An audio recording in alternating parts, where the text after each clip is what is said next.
سور کی تاریخ ہر مسلمان کے لیے یہ پڑھنا بہت ضروری ہے۔ سور کا لفظ عربی زبان سے آیا ہے جس کا مطلب ہے دیوار۔ اسلام میں سور حرام ہے اور قرآن مجید میں کئی مقامات پر اسے ناپسندیدہ اور ممنوع قرار دیا گیا ہے۔ اسلامی تاریخ میں بھی اس کے مختلف پہلوؤں پر بحث ملتی ہے۔ سور کی تاریخ سور کے متعلق اسلامی تعلیمات اور تاریخ کے مطابق حضرت ابراہیم علیہ السلام کے زمانے سے حرام قرار دیے گئے جانوروں میں سور بھی شامل ہے۔ بنی اسرائیل کی شریعت میں بھی سور کو ناپاک اور ممنوع قرار دیا گیا تھا۔ قرآن مجید میں اللہ تعالیٰ نے سور کو حرام قرار دیا اور مسلمانوں کو اس سے بچنے کی تاکید کی۔ اس کا گوشت کھانا، چھونا، اس سے منافع کمانا سب حرام ہے۔ قرآن اور سور دوستو، قرآن مجید میں سور کا ذکر مختلف مقامات پر آیا ہے۔ اللہ تعالیٰ نے سور کو آرجس یعنی ناپاک قرار دیا ہے اور فرمایا کہ اس کا گوشت مت کھاؤ کیونکہ یہ حرام ہے۔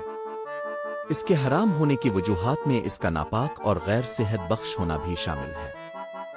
سائنسی وجوہات دوستو، سور کے حرام ہونے کے حوالے سے جدید تحقیق سے بھی کئی وجوہات سامنے آئیں۔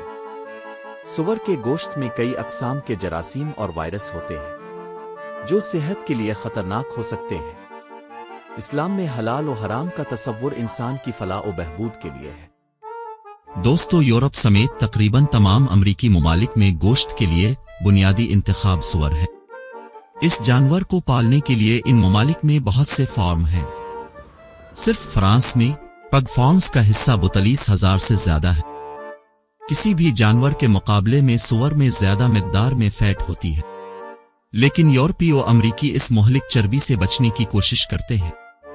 اس چربی کو ٹھکانے لگانا ان ممالک کے محکمہ خوراک کی ذمہ داری ہوتی ہے۔ اس چربی کو ختم کرنا محکمہ خوراک کا بہت بڑا سردرد تھا۔ اسے ختم کرنے کے لیے باضابطہ طور پر اسے جلایا گیا۔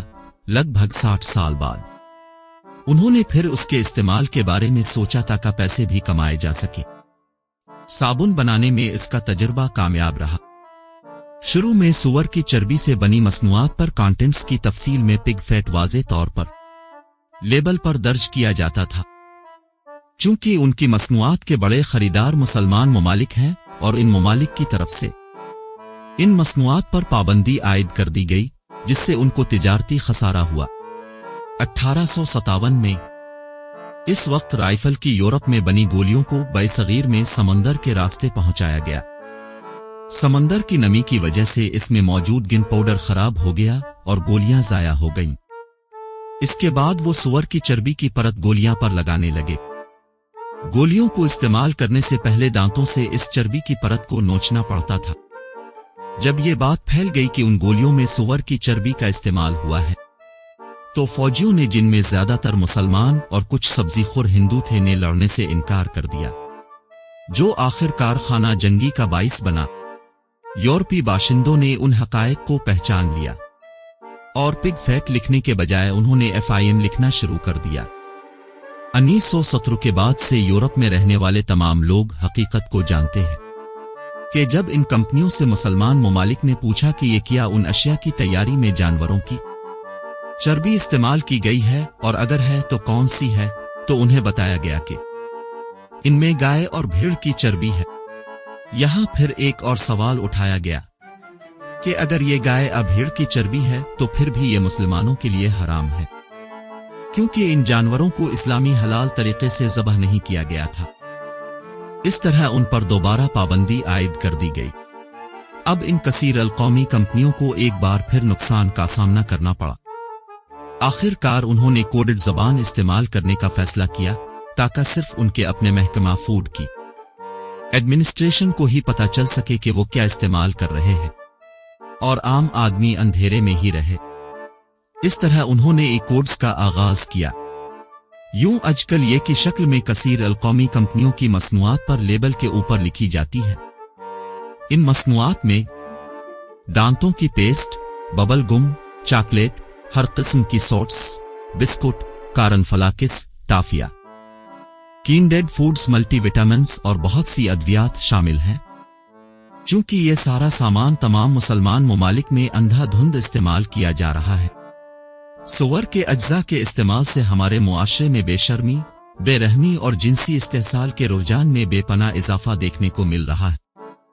لہذا تمام مسلمانوں اور سور کے گوشت سے اجتناب کرنے والوں سے درخواست ہے کہ وہ روزانہ استعمال ہونے والے آئٹمز کی خریداری کرتے وقت ان کے کانٹینٹ کی فہرست کو لازمی چیک کر لیا کرے اور ای کوڈز کی مندرجہ ذیل فہرست کے ساتھ ملائیں۔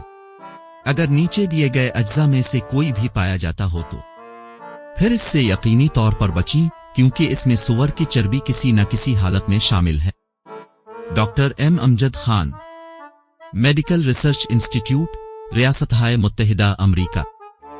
براہ کرم اس وقت تک شیئر کرتے رہیں جب تک کہ وہ بلائنس آف مسملز ورلڈ وائڈ پر نہ آ جائیں۔ یاد رہی کہ شیئرنگ صدقہ جاریہ میں گردانی جا سکتی ہے۔